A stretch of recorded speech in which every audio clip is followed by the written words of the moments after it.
Mga ka-Republic, habang pinaghahandaan ng Hinebra ang kanilang debut game dito sa ongoing All-Filipino Conference, si Justin Brownlee naman ay sumailalim na rin sa surgery procedure para i-repair ang na-dislocate na hinlalaki. Habang usap-usapan ni si JB pa rin ang posibleng kuhaning import ng Gin King sa susunod na season, may mga nagsasabing baka hindi ito makapaglaro sa FIBA Asia Cup na gaganapin sa buwan ng Agosto dahil sa panibagong issue ng doping test failure. Sunod-sunod ang alat ni Coach Tim Cone matapos ang tatlong magkakasunod na kabiguan ng Hinebra sa PBA Finals. Ngayon naman ay dalawang main player ng Gilas ang di nila makakasama, si Brownlee at si Kai Sotto na nagre-recover pa rin mula sa injury. Sasapitin ba ni CTC ang bashing na natikman ni Chot Reyes nang pumalpak noon ang Gilas sa FIBA World Cup? Pag-uusapan po natin yan, pero bago ang lahat ay maglalambing po ako sa inyo na isubscribe ninyo itong ating channel at kung di masyadong makakaabala ay i-like at paki-share na rin ninyo. Malaking bagay po yan sa aming mga vlogger. Maraming salamat. Mga ka-Republic, ang huling crowning glory ni Tim Cone ay nang manalo ng gold medal ang Gilas Pilipinas sa Hangzhou Asian Games. Unang gold medal ng ating national team sa loob ng 61 taon sa tinaguriang Asia Olympics. Ngunit pagkatapos noon halos puro setback na ang magkakasunod na dumating sa American coach.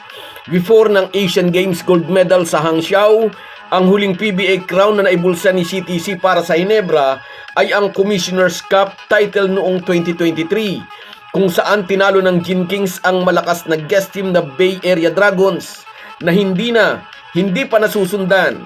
3 beses na tinalo ng Tok and Tek sa finals ang Gin Kings, pinakahuli itong nagdaang Commissioner's Cup.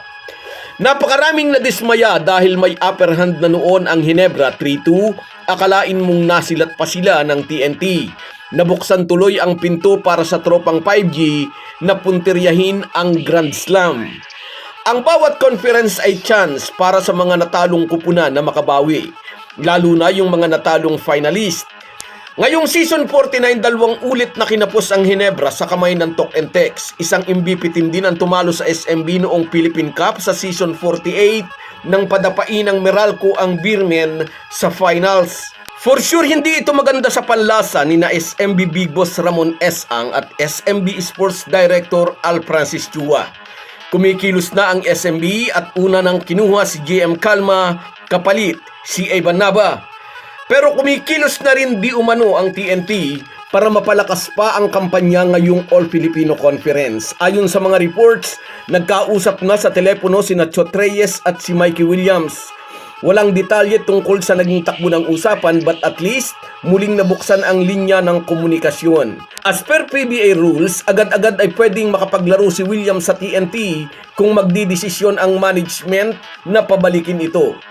Makabalik man o hindi si Mikey Williams, isa sa mga misyon ng Hinebra ay pigilan ang Grand Slam ambition ng Tok and Tex. Sabi nga ng isa nating follower, total kasalanan daw naman ni Tim Cone kung bakit may chance ngayon ang TNT na mag-Grand Slam.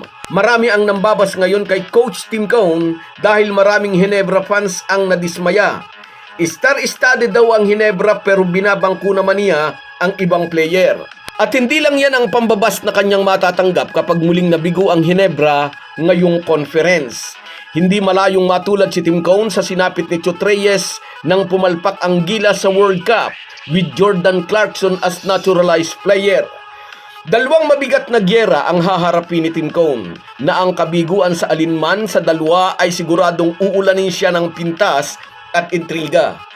Si Chot Reyes idinamay ng mga buzzers pati ang pamilya. Napilitan si Coach Chot Reyes na mag-resign muna at iniwan kay Jojo Lastimosa ang kanyang coaching duty. Dito sa paparating na FIBA Asia Cup, mataas pa sa bundok ng tralala ang problemang kinakaharap ni CTC. Hindi pa rin makapaglalaro ang Gilas big man na si Kai Sotto. Nagpapagaling pa ang 7'3" Gilas center mula sa ACL injury. Sa mga nakaraang laro ng Gilas na wala si Kai Sotto, talo ang ating national team.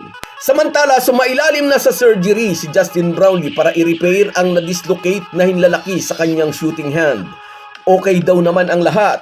Sang-ayon kay Quinito Henson, by July 8 ay pwede nang makabalik sa playing court ang Gilas naturalized player.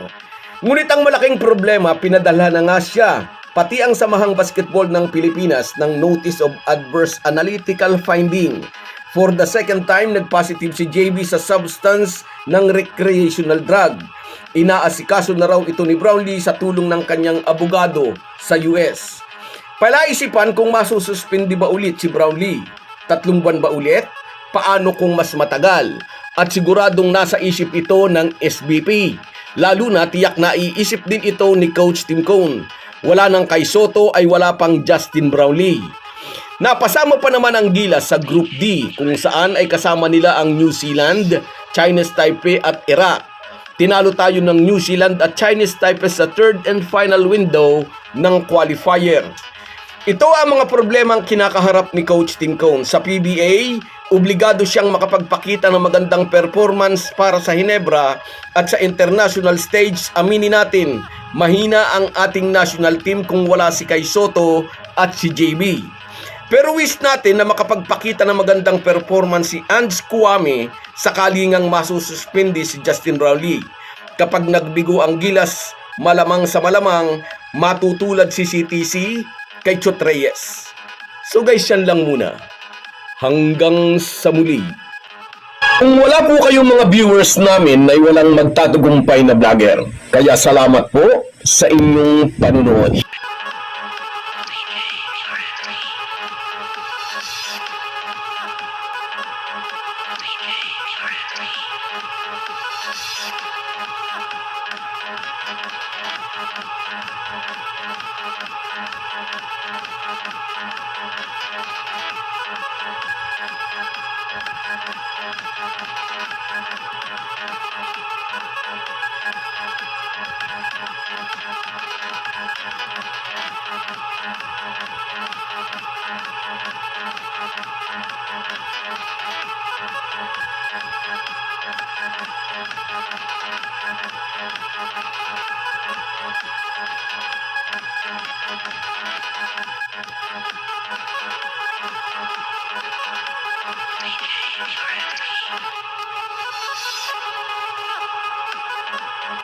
Kahit gaano po tayo kabisi ay huwag po nating kalimutan ang ating buhay espiritual. Lagi po tayong magpasalamat sa bawat araw na dagdag sa ating buhay. Malaki po ang maitutulong ng pananalangin araw-araw. Isang paalala po mula sa inyong Halo Halo Sports Republic.